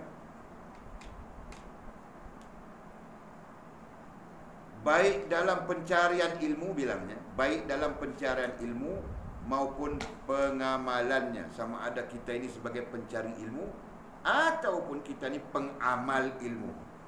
Jadi ada dua hal yang berbeza. Pencari satu hal, pengamal satu hal. Jadi kita ini terlibat dengan dua-dua hal. Pencari pun kita, peramal pun kita, kan? Kerana membabikan iman, Islam, ihsan. Itu adalah life, itu adalah kehidupan kita. Yang bukan kita cari 10 tahun kemudian baru kita mau amal. Bukan, kan? Kita cari sekarang, kita amal sekarang. Pada katanya, kenapa perlu kepada pengamanan, sesuatu yang boleh menyebabkan selamat akal dan hati atau tanah diri kita itu daripada terganggu kesuburannya ataupun apa yang akan merosakkannya. Katanya dari terpaan gelombang pemikiran. Ini bahasa, kan, terjemahan. Dari terpaan, daripada dilanggar gelombang pemikiran yang salah. Kerana pemikiran yang salah itu berleluasa di atas muka dunia ini. Jadi kita sangat takut kerana yang benar itu sedikit, yang salah itu meliputi. Itu bahasanya berdasarkan kepada hadis Nabi SAW. Nabi pernah bilang dalam hadis yang diriwayatkan oleh sahabat terdekat Nabi, orang yang nanti masuk syurga. Sahabat tanya, wahai Rasulullah, macam mana contoh gambaran orang yang masuk syurga? Nabi bilang, seekor kambing yang hitam, padanya ada satu bulu putih, maka itu gambaran yang akan masuk ke syurga. Atau satu kambing yang bulunya putih keseluruhan, tetapi ada satu daripadanya hitam, maka itu gambaran orang yang akan masuk syurga. Jadi Nabi bagi kiasan kepada kita tentang ramai yang akan masuk neraka, sengsara, diazab daripada yang masuk syurga dan mendapat nikmat. Faham kan? Faham kan Jo? Jadi bukti ramainya, Nabi bilang contoh begitu tadi. Seekor kambing hitam, satu bulu putih. Seekor kambing putih, satu bulu hitam. Itu gambaran. Berdasarkan kepada hadis itu, maka dapat kita fahami bahawa kerosakan umat ini banyak yang rosak. Rosak pertamanya adalah pemikiran. Itu bermaksudnya. Rosak pemikiran. Kemudian bilang yang kedua, dia komakan, kemudian bilangnya keyakinan, ai hati. Tadi pemikiran, akal, rosak akal. Di sini dibilang yang kedua keyakinan, artinya hati. Dan yang ketiga perilaku, tingkah laku. Nampak kan? Walid ajar sudah kamu orang semua ini kan? Rosak pikiran, rosak perasaan, rosak akal, rosak hati, rosak tingkah laku. Itu yang terjadi kepada umat sekarang. Jadi kalau tidaklah kita mengubat, kalau tidaklah kita menjaga kesuburan akal dan hati, tanah diri itu, maka kamu orang pun membawa kerosakan. Dapat ilmu, ilmu pun rosak juga. Jadi kita takut yang itu. Faham tak? Mana katanya sekterianism. Sekterianism maksudnya kecenderungan kelompok. Sekterianism ni maksudnya kecenderungan kelompok. Jadi manusia ini dia ada kecenderungan kelompok kan. Kalau bajau, kelompok bajau pada nanti cari. Kalau dusun, kelompok dusun pada nanti berhubung, gitu kan. Kalau Melayu, kelompok Melayu. Kalau Tamil, kelompok Tamil. Begitu nantinya jadi kan. Faham tak kamu orang? Jadi kau akan balik cari suku kau ke Sheila? Zati akan cari sukunya. Mungkin sukunya Walid yang kurang suku, tapi tidak apa. Jol akan cari suku kau, Mizi akan cari sukunya, Rantau akan cari sukunya. Berarti akan berdepan dengan apa yang dibilang sebagai sektarianism, kan? Kesukuan gitu kan. Okey.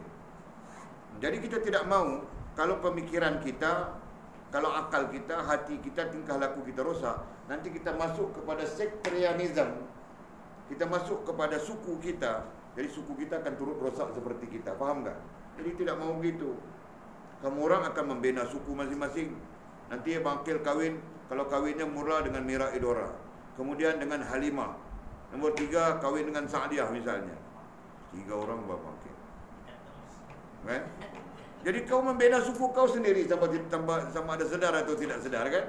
Ini dari bangkil bangkil dengan Mira, anaknya 10.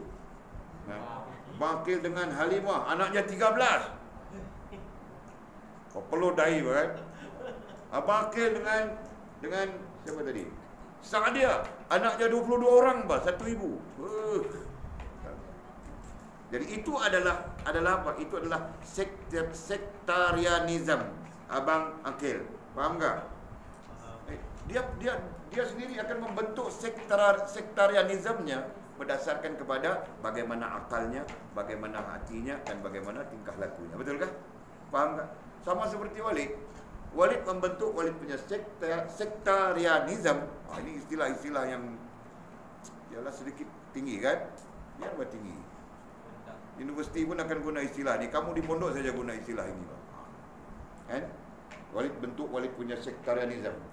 Nanti Makcik Dayah menikah, dia bentuk dia punya sektarianism. Abang Lokman menikah, dia punya sektarianism. Anjung punya menikah, dia punya sektarianism. Ini semua Walid ajar sudah. Sudah kasih tahu semua kan? Kita sedang membina. Yes. Kamu orang ingat semua. Jadi itu pas sektarianism yang akan terbentuk. Bagaimana pemikiran kita, begitu nantinya. yang di bawah kita. Bagaimana hati kita dan begitulah. Bagaimana tingkah laku kita, begitulah yang di bawah kita nanti. Okey, dan katanya, dan fanatisme kelompok. Dan ini satu hal lagi, bah. Fanatik kelompok. Ini pun akan wujud, kan? Akan berlaku sendirinya, dengan sendirinya akan berlaku. Dalam konteks politik ada yang jadi UMNO, ada yang jadi PAS, ada yang jadi warisan, ada yang jadi itu, jadi macam-macam. Itu terserah. Yang penting adalah pemikiranmu tidak rusak, akalmu tidak rusak, hatimu tidak rusak, dan tingkah lakumu tidak rusak. Itu yang penting. Jelaskan. Kan? Kalau pemikiranmu rosak, kau akan mewujudkan satu kelompok yang rosak. Gitu, kan? Kalau pemikiranmu, hatimu dan tingkah lakumu bagus, kau akan berada di satu kelompok yang bagus. Maksudnya begitu. Kemudian. Jadi itu tujuannya. Jadi fahamkah? Pelajaran kita hari ini adalah berkaitan dengan adab penuntut ilmu. Jadi kesimpulan di sini, sediakan akalmu dan hatimu sebagai tanah untuk di tanah yang subur, ya, bukan tanah saja. Mamamu pun sediakan tanah juga, Pak, tapi tidak subur. Adik kamu orang sediakan tanah, suburkan akal dan hati itu supaya boleh diletakkan benih yang penuh barakah itu. Jelaskah? Dan benih yang penuh barakah itu namanya iman, Islam, ihsan, atau ilmunya nama tauhid, fiqh, tasawuf. Okey? Mudah-mudahan Allah bagi rahmat kepada kita, kasih kita ilmu. Kita akan sambung nanti baca adab ilmu ini pada masa akan datang. Wallahu a'lam bishawab. Okey, kita berhenti. Malam ini kita makan apa? Malam ini kita makan nasi gulai nangka. Sedap apa gulai nangka? Okey, ada soalan kah? Ya. Ha? Fanatism itu fanatik, bah. Fanatik itu maksudnya melampau. Ekstremis. Ya, boleh dikaitkan dengan ekstremism. Ekstremism, ya, bersikap